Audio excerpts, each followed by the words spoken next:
cuidando de você. Bem-vindo, bem-vinda ao canal Cuidando de Você. Lembrando que a gente está nas principais plataformas de áudio e agora também no YouTube. Então se inscreva, ative o sininho para receber as notificações. Se você gosta do nosso conteúdo, curta, comente, que eu gosto de dizer que esse espaço é um espaço de troca, para a gente saber o que está fazendo sentido para você e poder trazer especialistas, conteúdos referenciados sobre vários assuntos aí da medicina integral. E hoje estou aqui eu, Camila Moreno, com um convidado que para mim é um mestre na medicina integrativa, medicina estilo de vida, que é o Dr. Fábio César dos Santos. Muito bem-vindo, Dr. Fábio. Obrigado, Camila. Obrigado à audiência toda. Espero que possa contribuir com esse projeto lindo que vocês estão construindo. Com certeza, vai contribuir muito. Eu fiz até um resuminho aqui do currículo do Dr. Fábio. Ele é Fellow em Cardiologia pela Duke University, pós-graduado em Nutrologia. Ele é pioneiro no movimento Estilo de Vida, trabalha com medicina funcional e integrativa, é diretor do projeto True Health Initiative, proprietário da clínica 4P de medicina avançada e também é autor do livro Manual do Estilo de Vida, 30 doses saudáveis sem efeitos colaterais. Dr. Fábio, bom, para começar, eu ia pedir para você falar um pouquinho desse conceito de medicina de estilo de vida. O que é isso? O que significa? Para a gente começar a puxar um bate-papo aqui. Legal, Camila. Na verdade, a ideia do estilo de vida, né, devia ser sempre praticado em todas as universidades, independente, até mesmo que não seja da área de saúde. Acho que todas as pessoas deveriam ter esse conceito para ter uma vida melhor, para poder prevenir, evitar problemas que vão acontecendo durante a nossa evolução, né? Mas na área de saúde, para mim, é fundamental que todos os profissionais tivessem esse conceito, médicos, então, fundamental. Mas, infelizmente, a gente não tem, né? Então, acho que antes de falar um pouquinho disso, contar para a tua audiência um pouco do porquê que eu fui atrás de todas essas coisas e me tornei um líder nesse cenário, né? Perfeito. Um médico incomodado dentro da faculdade, onde grande parte das coisas que a gente aprende na faculdade são muito mais ligadas a tratamento, né? Muitas vezes com caminhos já traçados. Ou então eu vou dar um medicamento, ou então eu vou para uma cirurgia. E a pergunta que ficava e a prevenção? Onde ela está? Tá? Então, assim, nessa busca de prevenção, eu acabei sendo aquele cara que olha fora da caixa e comecei a fuçar outras coisas desde a faculdade, mas como clínica é o que leva à prevenção, não cirurgia, acabei deixando o bisturi de lado, fui para a área clínica, tá? E na área clínica eu acabei fazendo cardiologia, porque a cardiologia é onde tem mais mortes no mundo, né? Não tem nada que mate mais do que o coração, homens e mulheres ao redor de todo mundo. Então eu falei, é lá que eu vou conseguir fazer prevenção. Mas dentro da cardiologia, infelizmente, também é muito tratamento voltado, puxa, teve um problema, teve um infarto, ou então está com hipertensão, diabetes grave, aí é remédio, é cirurgia também. Falei, não, tem que fuçar alguma coisa a mais. E aí fui fazer nutrologia, fui para fora do Brasil, onde estava começando um movimento de medicina integrativa, que foi na Duke University. De lá eu tive várias ligações com o grupo de mente e corpo lá em Harvard, depois também eu me liguei ao grupo da medicina funcional americana, e um médico da funcional americana, que é um dos nomes mais legais em prevenção, chamado David Katz, esse cara me chamou para fazer parte de um grupo mundial. Então eu sentei junto como pioneiro aqui do Brasil, então, num board internacional, e a gente criou uma associação aqui no Brasil naquela época. Hoje já mudou um pouco o nome dessas associações, mas naquela época, então, nós trouxemos essa bandeira, que a medicina do estilo de vida, na verdade, como eu disse, é o básico de tudo, né? Se eu for olhar numa pirâmide de tratamento, é a base dessa história, onde dieta, nutrientes é um dos itens, tá? A parte de atividade física é outro item, sono, que vocês falam tanto aqui, é um outro item, cuidados com estresse. Eu tenho também a importância de os relacionamentos sociais, né? Não só com quem você está se relacionando fora de você, mas com você mesmo, né? Sim. E a importância também de toxicidade ambiental, né? Então aí não entra só álcool e tabaco e drogas, mas entra também poluentes ambientais. Se você souber lidar com todos esses pilares, você consegue prevenir mais de 80% das doenças que mais nos matam. Uau. E uma coisa que é legal é que quando você está no caminho da prevenção de uma coisa, você encontra a reversão de outra, né? É isso que os nossos trabalhos mundiais mostraram nos últimos anos. Maravilhoso. Eu quero passar um pouquinho por essas áreas que você comentou, porque eu acho que são áreas que nos interessam muito aqui. Uhum. Então, começando, por exemplo, vamos começar pelo exercício físico, porque lembrei que hoje é o Dia Mundial do Exercício Físico, não é isso? Dia Mundial da Atividade Física. Da atividade física. Então, vamos começar por esse pilar. Quando você fala em atividade física, por exemplo, para compor esse estilo de vida mais saudável, o que você quer dizer com isso? Porque tem muita gente que às vezes acha, poxa, eu não tenho perfil para ser um atleta, não gosto de ficar fazendo muito exercício. O que você recomenda, no geral, para as pessoas para terem uma boa saúde física? Bom, quando a gente quer que alguém tenha boa saúde, né, você pensa em duas coisas. Você pensa em quantidade e qualidade, né? Então, as pessoas querem viver mais e querem viver melhor. Então, quando comecei a mexer com tudo isso, né? Então, medicina do estilo de vida, medicina funcional, medicina integrativa, a conexão com a longevidade foi clara, né? Então, hoje, uma das áreas que eu mais palestro é sobre longevidade, estudo muito todos os caminhos de longevidade, né? E a atividade física talvez seja o melhor remédio, tá? Quando a gente fala em longevidade, tá?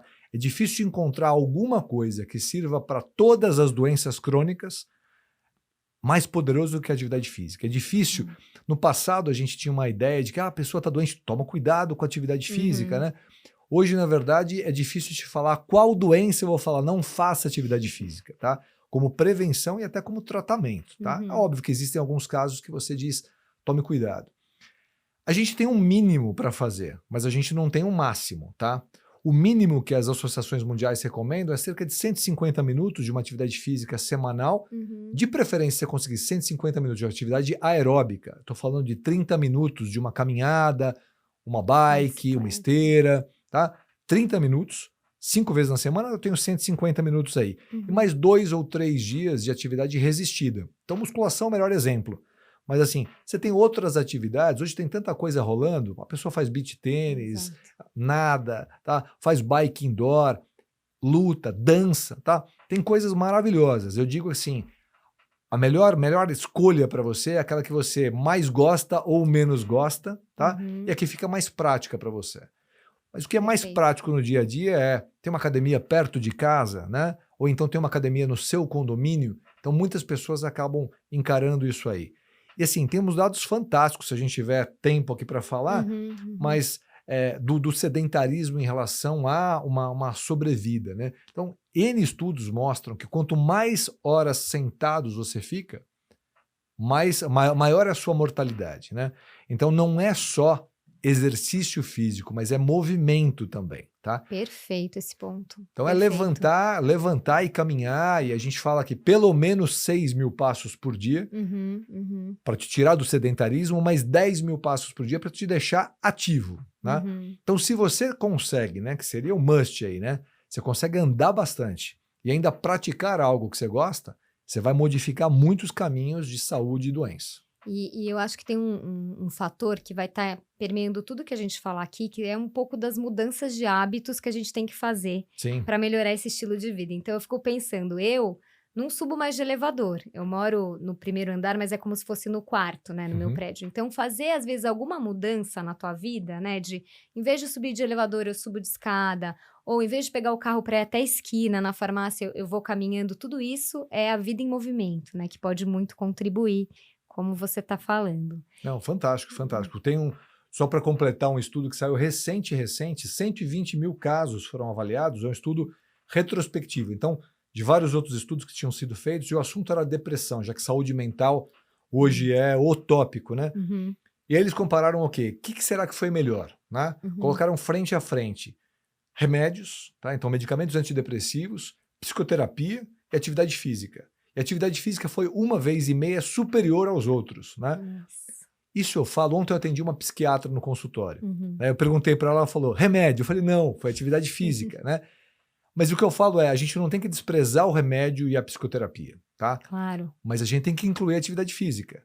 Porque muitas vezes na receita, entre o remédio, vem uma recomendação, às vezes, de faz uma terapia também, mas a atividade física muitas vezes é ignorada, grande parte das vezes, né? E ela é tão fundamental. Eu acho esse ponto bem importante. Às vezes eu fico pensando que a gente, quando pacientes, a gente vai num médico, normalmente a gente tem uma cultura ou um modelo mental de que a gente espera que aquele médico resolva o nosso problema, né? E muitas vezes dando uma fórmula mágica, uma pílula e tal. E esquece que acho que 90% do processo de cura tá no paciente, né? A gente Sim. pode ativar a cura que existe dentro da gente mesmo. Então, não esperar que o médico faça todo o trabalho, mas, obviamente, a gente tem muita responsabilidade para nos curarmos. E aí eu acho que essa escolha do exercício físico, da atividade física e principalmente da alimentação. Tem aquela grande frase, né? Que faça do alimento a sua medicina. Sim, Que eu acho que é um o pouco pai da medicina pai da falou isso, né? medicina. Hipócrates, né? Uhum. E é verdade, né? Hoje se a gente for falar de alimento aqui, a gente fica falando, puxa, o dia inteiro, tá? Exato. Mas algumas mensagens que eu diria quando você pergunta de alimento, né? Primeiro, eu gosto de falar comida de verdade, em pouca quantidade e com muitos vegetais. Quando eu falo com muitos vegetais, como pioneiro desse movimento de medicina do estilo de vida aqui no Brasil, muita gente me pergunta, Fábio, você é vegano, né? Porque tem muitos médicos que foram pioneiros dessa história, que levantaram a bandeira do veganismo, né? Veja, o ano passado eu dei uma aula sobre a história da alimentação, né? A história do alimento, no Congresso de Nutrologia. E aí eu trouxe lá, desde a pré-história, a importância de tudo. Carne teve uma importância fundamental, né? Quando o homem ele era carniceiro, na verdade, ele fez o quê? Ele fez com que o cérebro dele desenvolvesse de tal forma que, assim, tornou com que a gente realmente evoluísse para o Homo sapiens sapiens, né? Caso contrário, pode ser que não evoluísse. Então, a gente, em primeiro lugar, não pode jogar carne fora por causa disso. Segundo, a gente vive num país, né? Ou num lado ocidental, que tem muito o consumo de proteína animal também. Mas a gente sabe que a proteína animal, em excesso, ela é mais inflamatória do que os vegetais. Então, mais importante do que deixar a carne de fora, ou a proteína animal de fora, é incluir vegetais, tá? Então, primeira dica talvez fosse isso. Ótima dica. Comida de verdade, incluindo vegetais. Então, a bandeira contra aí é contra processado e ultraprocessado. A gente tá chegando na Páscoa, as pessoas me perguntam, né? Comer chocolate é legal ou não é? Eu falo, lógico que é, mas escolhe o chocolate, né? Se você pegar um chocolate amargo, muito cacau, ele é antioxidante, anti-inflamatório, ele pode até funcionar como um antiagregante, né? Eu digo que é uma aspirina gostosa, tá? Chocolate amargo. Agora, se estiver cheio de leite e açúcar, não vai ser tão legal. Diz a partir do quê? 70%, 70% para cima? né? E tem chocolate que as pessoas falam, mas pega na boca. Tem chocolate que você come com prazer, tá? Você come com prazer, você sente aquele prazer. É que a gente, como população, de uma forma geral, está muito viciado no açúcar, principalmente, né? Então, você coloca açúcar na boca, aquilo explode dopamina, né? Que é uma droga, tá? E a dopamina, na verdade, no teu circuito de recompensa, vai te dar aquele baita prazer. Açúcar é o campeão de fazer isso. Então, assim, primeiro ponto é isso. Comida de verdade, menor quantidade, muitos vegetais. Lá atrás, a gente falava muito do quê? A gente falava assim, olha, evita de comer isso, né? Ou evita de comer tanto disso. Então, a gente falava da qualidade de certos alimentos, né? E também da quantidade. Em longevidade, a gente está usando outros mecanismos, né? Então, um dos mecanismos que a gente tem usado muito, o que é? Quando você vai comer também importa. Então, agora não é só o que ou o quanto, é quando você come, tá? E a história do jejum intermitente, ele já ultrapassou o modismo, tá? Porque muita gente fala, Fábio, puxa, você fala de jejum intermitente, isso é moda. Não, não é moda, tá? Isso, na verdade, é muito antigo em termos de pesquisa. O cara que mais conhece isso é um cara da Califórnia chamado Walter Longo, né? Ele tem, assim, uma retórica de pesquisa nessa área gigantesca, com dados impressionantes, né? Então, os estudos que começaram, fora o Walter Longo, né? Mas estudos, por exemplo, sei lá, pega uma sociedade de cardiologia ou de endocrinologia, quando começou a estudar jejum intermitente, foi mais para falar mal do que para falar bem. Putz, esses caras religiosos são loucos, eles estão fazendo jejum intermitente, eles vão passar mal. Não é possível a pessoa ficar tanto tempo sem comer, né? E se eu olha a história da religião, você vê que, putz, não é cristianismo, judaísmo, taoísmo, budismo, todo mundo, islamismo. Todas as religiões. Faz jejum como purificação, né? Então aí fica já a ideia de que tá purificando do quê, né? Só do espírito? Não, tá purificando da toxicidade do alimento, né? E aí, assim, jejum intermitente já começa com 12 horas, né? 12 horas entre o jantar ou a última refeição e a próxima já é jejum intermitente.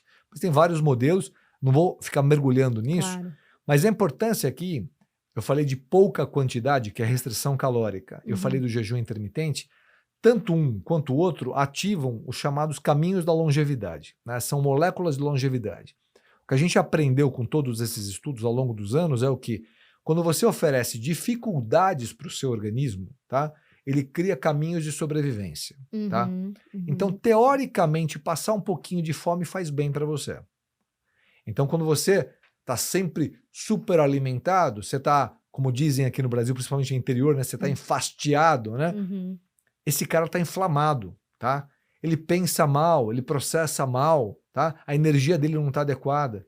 Hoje tem grandes atletas, campeões olímpicos, campeões de, sabe, crossfit, que os caras dão declarações que os melhores treinos, as melhores fases, as medalhas eles alcançaram quando eles estavam fazendo restrição calórica e jejum intermitente. São estratégicas de campeão hoje em dia, né? Então essas estratégias de campeão, elas são usadas baseadas nisso. Acho que alimentação, né, de uma forma geral, é isso para te falar. Dá para falar um caminhão de coisa, mas acho que esse é o principal. Perfeito. Agora eu vou entrar um pouco num terceiro pilar, vou falar de relacionamento, né? Conosco e com o outro, que eu acho que é um pilar muito importante. E até resgatando a pesquisa, que acho que você mesmo trouxe no seu Instagram sobre felicidade, sim, né? Sim. Que muita gente achava que a pesquisa... ia dar dinheiro, que mais ia dar juventude. Conta um pouquinho aí também pra gente fazer a relação com um estudo que foi publicado, né, republicado, na verdade refeito aqui em São Paulo, um estudo de São Paulo, que eles falaram o que traz felicidade, né? E o resultado, né, dessa pesquisa foi que a espiritualidade era o ponto mais importante para trazer felicidade. Então, esse autoconhecimento, né, o sentir-se bem com... Sabe, você tem que estar bem com você mesmo para começar o jogo. No consultório a gente vê claramente isso, tá?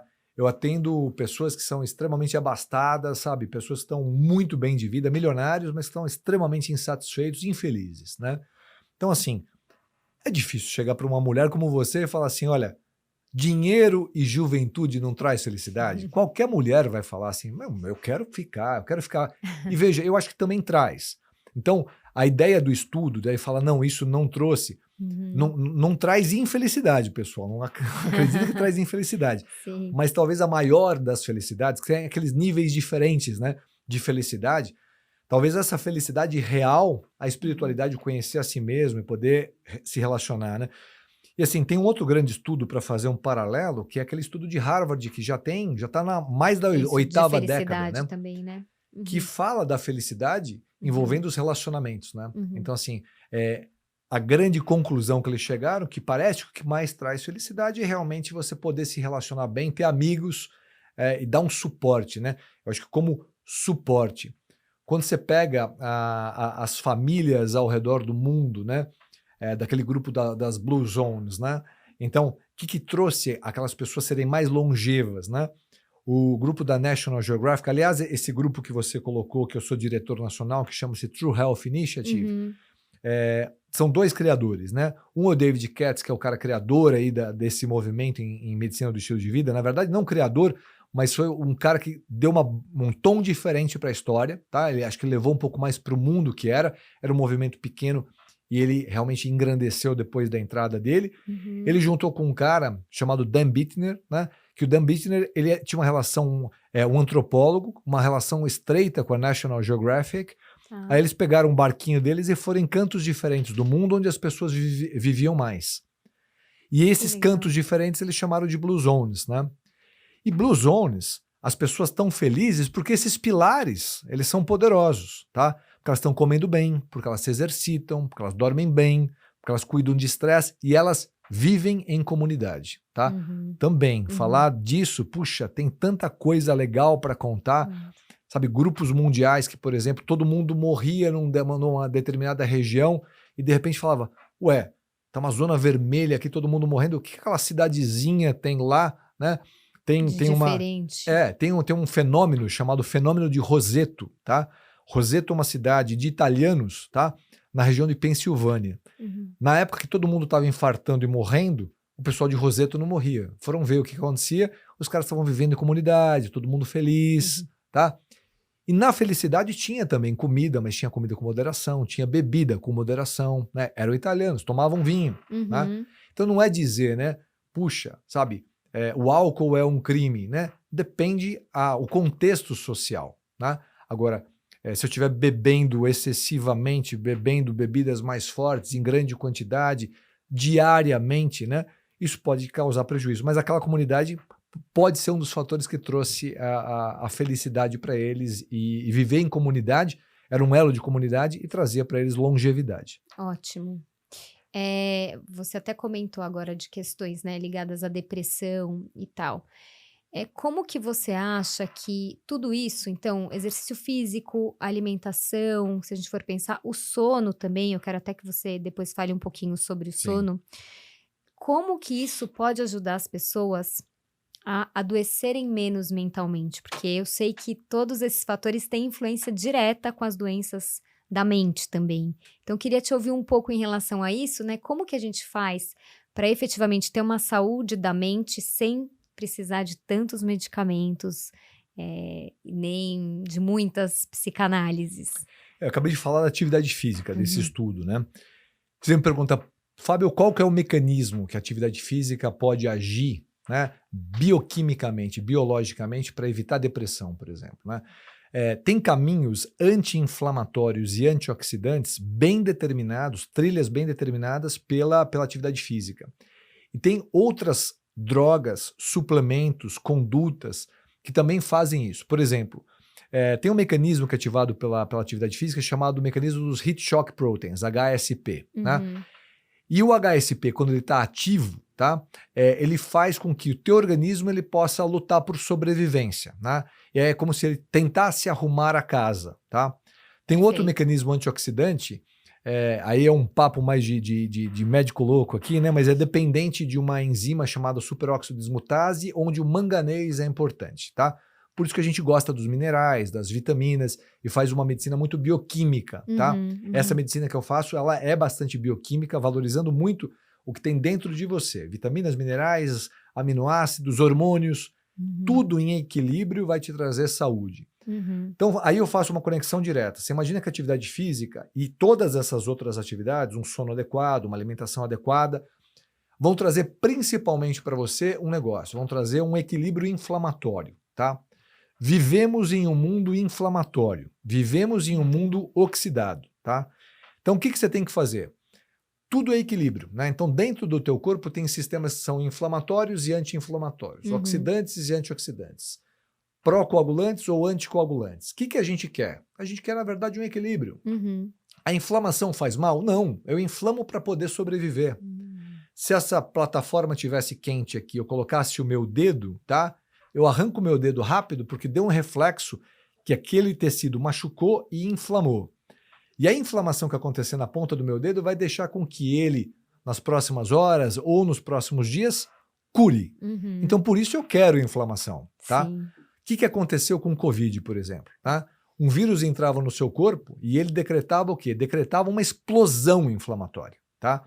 Ele, na verdade, fazia com que o seu sistema imune jogasse contra você, tá? Uhum. Então, Uhum. o que a gente não quer é uma tempestade inflamatória, tá? Uhum. A obesidade, por exemplo, por si é uma tempestade inflamatória. Eu tenho marcadores inflamatórios explosivos.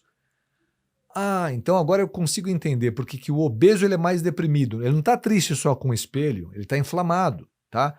E hoje a Perfeito. gente entende essas doenças mentais como doenças inflamatórias. Uhum. Então, se eu modular o processo inflamatório corporal, eu estou modulando a inflamação do teu cérebro e eu tenho menos ansiedade, eu tenho menos depressão, eu tenho menos qualquer doença psiquiátrica, tá? Então, assim, o que acontece é que nas últimas décadas, a indústria farmacêutica ela é muito poderosa e ela entendeu que tudo era muito bioquímico estabelecido por linhas muito retas. Por exemplo, depressão é um déficit de serotonina. Verdade ou mentira? Os ingleses soltaram um paper recente, foi 2022 para 2023, Uhum. dizendo aquela teoria que a gente acreditava que era um déficit claro de serotonina parece não ser verdade. Foi um escândalo no mundo. Isso, Mas- veja, quando a gente fala isso, eu em rede social às vezes coloco alguma coisa do gênero, Uhum. às vezes tem uma explosão de comentários positivos e negativos. Não é para dizer nós não vamos dar mais antidepressivo, não é Claro. isso. Mas é para entender que parece que a gente não tem que olhar só num único caminho, né? Uhum. Eu vou para o litoral sul ou norte através do quê? Eu vou pela Anchieta, mas eu posso ir pela Imigrantes, eu posso descer pela Serra Velha, eu posso ir de carro, posso ir de helicóptero, ou posso, de repente, num dia, pegar a serra e descer andando ou correndo, né? Então, assim, são caminhos diferentes que estão me levando, às vezes, ao mesmo lugar, né? Então, eu colocaria aí a inflamação como base de tudo. E só para finalizar esse contexto, né? Eu costumo dizer o seguinte, né? Inflamação e envelhecimento, já que eu estou falando disso. E tem um conceito que os italianos cunharam muito bem há mais ou menos umas 2 décadas atrás, chamado inflammaging, tá? A gente inflama porque envelhece ou a gente envelhece porque inflama? Muito bom. Não importa. O que eu sei é que eu estou inflamando, eu estou envelhecendo. Se você estiver inflamada nesse momento, você vai envelhecer mais rápido, tá? E você envelheceu também porque você inflamou. Então, se eu conseguir modular essa inflamação, eu consigo, na verdade, tentar controlar o seu processo de envelhecimento e adoecimento. É o que tem um grande nome, né, que eu tive a honra de conhecer pessoalmente. Esse cara não é amigo pessoal, mas é um cara que eu conheci pessoalmente, que é o David Sinclair, que é um dos grandes nomes do mundo em anti-envelhecimento, se a gente pode chamar assim. É o laboratório de envelhecimento de Harvard, né?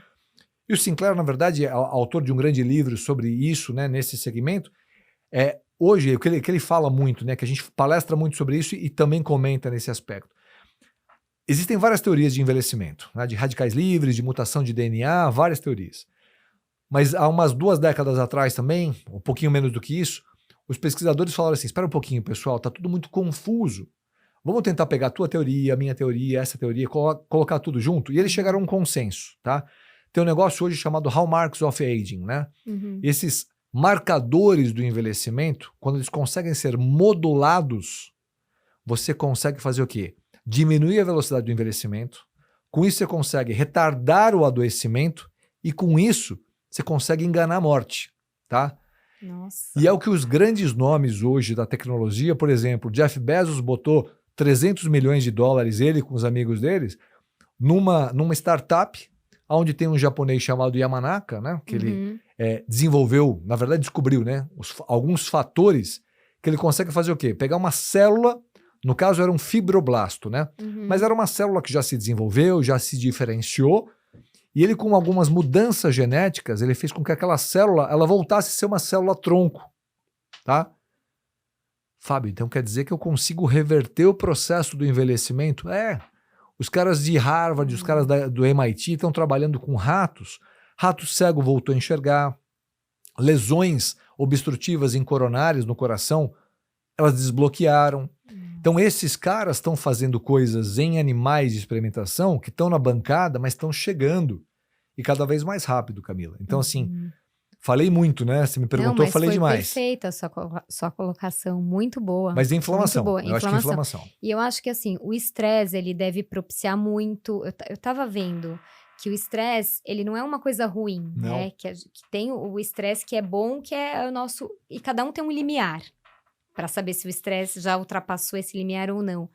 Mas, normalmente, a gente vive uma vida que é muito estressante, é muito corrida, né? Tudo tem que ser para ontem. Então, até a questão do sono.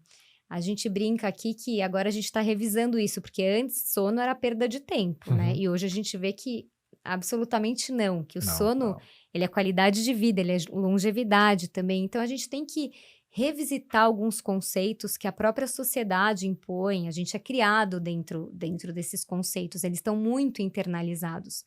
E aí me veio aquela frase do orai e vigiai, né, que eu acho que tem muito a ver com o que você está falando, porque no sentido da gente colocar o foco e a vigília naquilo que nos faz bem efetivamente. E a gente não pode desativar esse mecanismo do orai e vigiai em momento algum. Então, para o nosso alimento, para o quanto a gente está colocando o nosso corpo para se movimentar, com quem que a gente está se relacionando, porque os contextos acho que influenciam muito também nessa qualidade de vida. Sim. E outra, nos nossos pensamentos, porque puxando até para a meditação, quando a gente vigia os nossos pensamentos, a gente vê de onde surgem as nossas emoções, né? Muitas vezes o pensamento surge, ele não faz sentido, mas a gente logo se confunde com ele e começa a ver um filme passando com aquele título do pensamento. E aquilo nos afeta inteiramente. Então, toda vez que a gente pensa algo, e se emociona com aquele filme, o nosso corpo acha que a gente está vivendo aquilo que a gente pensou, é muito real. Então eu queria saber se as técnicas de meditação ou de atenção plena, de respiração, se você acha que elas também são um fator que podem ajudar nesse estilo de vida mais saudável. Gênero, número e grau, né? Então você falou de estresse, né? Primeiro lugar, positivo ou negativo? Sim, né? Na definição clássica de estresse, né? Então, os pesquisadores lá atrás que cunharam a terminologia, eu digo que é um termo que foi emprestado para a medicina pela engenharia, né? Então, quando você força demais qualquer corpo, né? Então, eu pegar uma caneta aqui, por exemplo, começar a forçar, tem o coeficiente de estresse. Chega uma hora que, pum, ele vai estourar. Tá? Então, assim, nas curvas de determinação de estresse, percebe-se isso. Você tem estresse que é positivo e estresse que é negativo. Para aquele material, para o nosso corpo, também é a mesma coisa. Por exemplo, no âmbito profissional, né, que a gente pega muito isso. Tá? Se eu tiver pouco estresse, eu tenho pouca motivação. Tá? Se eu tiver muito estresse, eu vou ter um burnout. Tá? Então, assim, eu tenho aqui 2 pontos de estresse, né, que o estresse negativo é chamado de distresse. E um pouquinho de estresse aí que seja positivo, que está te estimulando, é o chamado eustresse, né? Então, assim, claramente, tá? Você pode pegar 2 caras no mesmo cenário e eles estão interpretando. Um está falando, puxa, eu tô em eustresse. E o outro está falando, não, eu tô em distresse. E aí você vai olhar o perfil dessas pessoas. Muitas vezes esse cara do eustresse, ele sabe lidar com esse estresse. Porque o estresse, na verdade, né, que vai ser, por exemplo, no final das contas, a ansiedade. É a forma como você vai enxergar. A forma como você está vestindo esse estresse, tá? Você está vestindo esse estresse de uma forma relaxada ou ela está muito tensa, tá? Essa tensão vem para o teu corpo. E as técnicas de respiração, meditação, atenção plena, assim, o que acontece, né, elas são extremamente importantes, mas elas estão extremamente deixadas de lado por todos, tá? Então, quando o paciente passa comigo, eu sempre coloco para ele, tá, como uma das receitas, as mudanças que eu quero que ele faça em todos esses pilares. E um dos pilares é o controle de estresse. E no controle de estresse, eu normalmente coloco até sugestões. Acompanha esse aplicativo, acompanha essa pessoa, tá? Porque isso leva a mudança. São coisas simples, né? Você sabe muito bem, talvez até melhor do que eu, por tudo que você já estudou, a importância que tem 1 minuto, tá? Então eu aprendi com o grupo de Harvard, né? Que eu fiquei um tempo com eles lá, o cara que é o chefão do departamento de mente e corpo de Harvard é um cardiologista, tá? Então esse cara, aliás, é bem interessante essa história, quando eu fui fazer a medicina mente e corpo em Harvard, eu cheguei na central, porque eu queria saber onde era o prédio, né? Muito tempo atrás, né? Então não tinha toda a história de, puxa, bota no Waze lá e chega no lugar, né? E aí eu falei na central, daí a pessoa que estava lá no guia central falou, tá, eu vou te mandar para o setor de psiquiatria. Eu falei, não é isso, é um cardiologista. Não, mas na cardiologia não tem nada disso, então eu vou te mandar para neurologia. Eu falei, não é isso. Aí eles descobriram que era um prédio à parte, tá? E é interessantíssimo isso, porque assim, a mesma coisa aconteceu anos mais tarde, quando eu fui procurar o departamento de medicina do estilo de vida, tá? Que também era ali na mesma região, tá? Pra você ter uma ideia, o departamento de medicina do estilo de vida, né, começou nos Estados Unidos dentro de uma unidade de diabetes, do maior hospital de diabetes do mundo, chamado Joslin, tá? Tem uma conexão, né? Porque diabetes é um problema seríssimo, talvez um dos maiores que tem hoje no mundo moderno, tá? Então mudar estilo de vida era fundamental, mas era uma salinha, era deixada de lado, tá? Como tem também, né? Aqui no Brasil, não vou ficar citando nomes para ninguém pegar no meu pé, tá? Mas assim, alguns grandes centros que às vezes tem, sei lá, medicina integrativa, ou tem medicina funcional, tem alguma outra área, mas ela tá lá, num departamento quietinho, no canto. Não é colocado como uma base forte. Meditação tinha que ser colocado como uma base forte de tudo, né? Porque realmente, a gente falou de inflamação cerebral, por exemplo, você tem capacidade de abaixar a inflamação. Tem trabalhos que mostram isso, tá? Tem trabalhos que mostram, por exemplo, reduzir o interleucina 6 no cérebro do cara que medita, tá? Eu tô dizendo o quê? Que esse cara, eu costumo dizer o seguinte, o ansioso de hoje, tá? Ele é o depressivo de amanhã e é o demente do futuro, né? Antes de falar isso, às vezes em algumas salas eu falo assim, levanta a mão, quem daqui de vocês é ansioso? E o pessoal normalmente não levanta a mão, né? Daí eu falo, eu vou reformular a frase, né? Vou perguntar quem de vocês aqui é ansioso e eu também vou me dar o direito de levantar a mão. E eu pego e levanto as 2 mãos, tá? Aí quando eu levanto as 2 mãos, tem muita gente que levanta as 2 mãos também. Porque assim, parece que as pessoas falam, puxa, eu não quero dizer que eu tenho esse câncer, né? Mas eu tenho. E é difícil, né? O mundo corporativo, por exemplo, provoca ansiedade. O pessoal está estourando, né? Saúde mental não estaria desse tamanho. O Brasil é o país campeão mundial de ansiedade, né? Então é óbvio que eu vou falar numa plateia de empresários, vai estar cheio de gente ansiosa ali. Meditação, assim, grande remédio. Tá na lista dos top 5 ali. Eu falei de atividade física, pode colocar meditação ali também.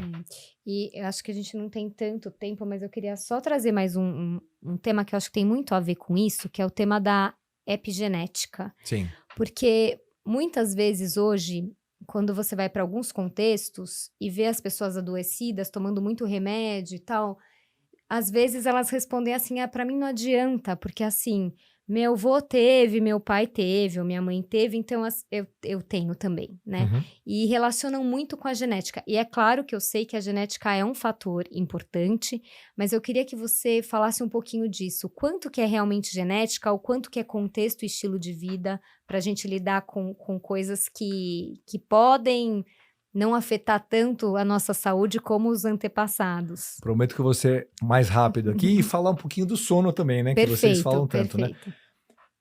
Enxerga o seguinte, tá? Imagina que o teu DNA, ele tá dentro, vamos falar em termos de evolução, né? Vamos lembrar da fitinha cassete. O teu DNA tá enrolado, tudo bonitinho dentro daquela fita cassete, né? Os mais antigos vão lembrar aqui, os mais novos não vão lembrar disso, mas talvez lembrem dos CDs, tá?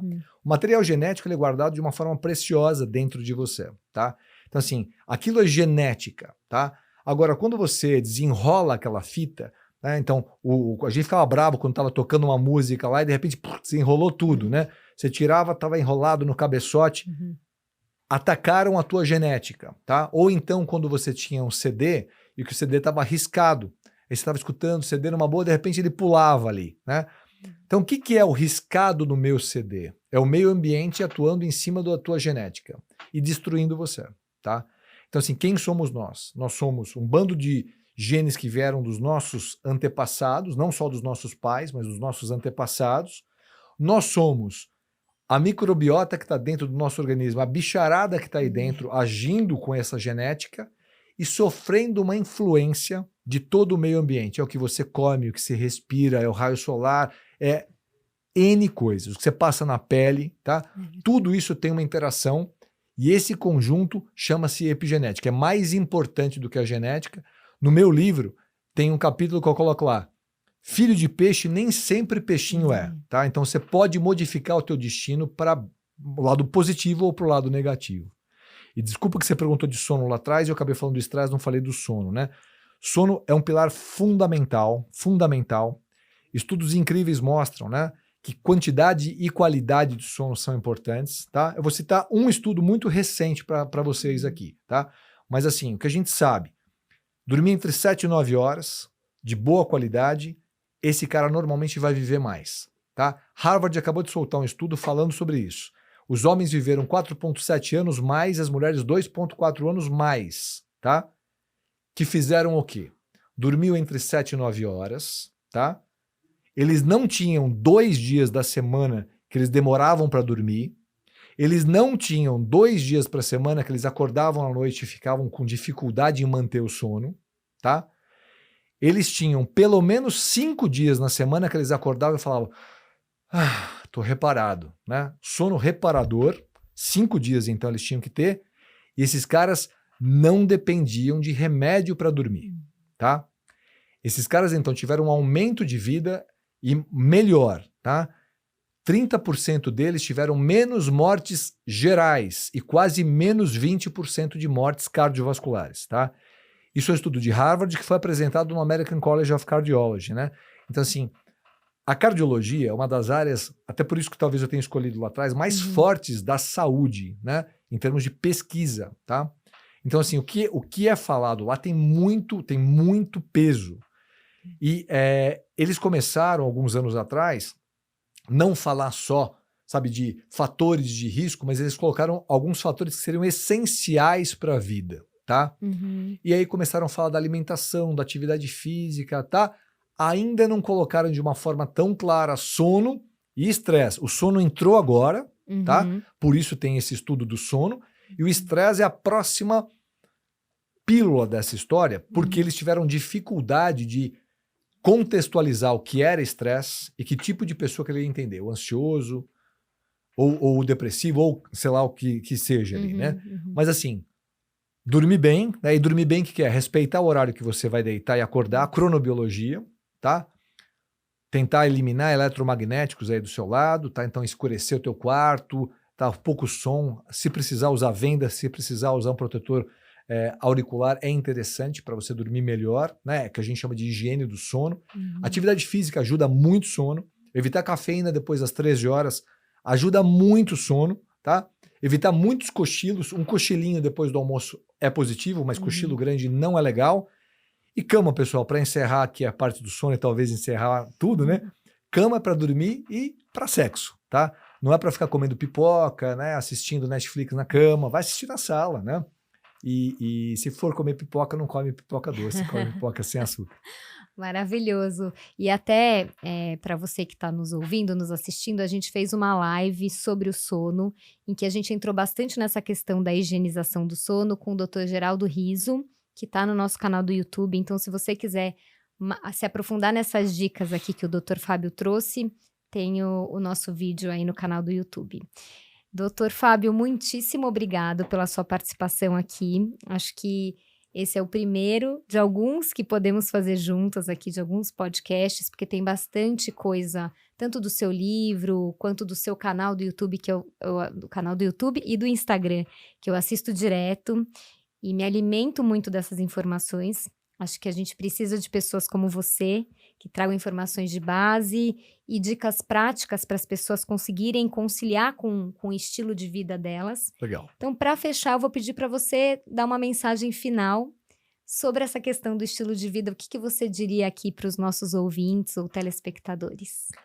Olha, o que eu mais gosto de dizer para os meus pacientes é o que eu vou falar para vocês também, tá? Que a prevenção é a melhor forma de fazer tratamento, né? Então, a gente, no caminho de prevenção, a gente tem um monte de reversão de doenças, né?